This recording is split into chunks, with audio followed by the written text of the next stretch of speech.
let's talk about who comes knocking. You leave, you're a free agent in all respects. You're financially secure. You can do whatever you want. You cannot work if you choose not to. Read that you travel to 30 plus countries. And who's pursuing you along the way? Did you get involved with Bono's One campaign first? Before, no, he called me the day after I got fired. I have a long relationship with him for 20 some odd years. Great guy, great man. Really great respect for what he does. And he just called and said, fuck him. He says, this is your great part of your life's about to start. And by the way, think about it a little bit, but I could use a little help on some of the things I'm doing in my sort of humanitarian world.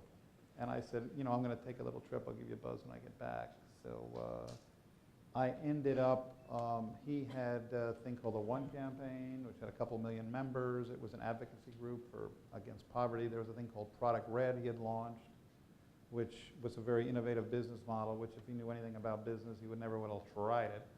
But it did work, and it's made so far almost a couple $100 million for the global fund for AIDS and malaria and TB. But they were kind of dysfunctionally organized, and he asked me if I could come in just sort of as a management consultant, essentially, and kind of fix them, because there was some serious problems. They were about to embarrassingly fall apart.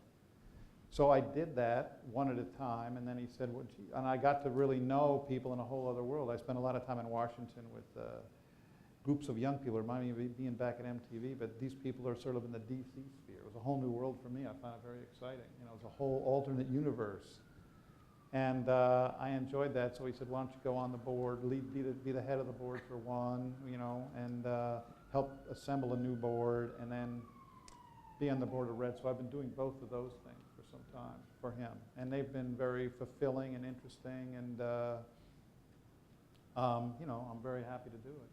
Well, Product Red's raised a couple $100 million, but I would say that the One campaign, which is essentially their job is to lobby G8 and now G20 countries to live up to commitments to the developed world. They've raised tens of billions of dollars, these people, by making cases to politicians, by putting pressure on them.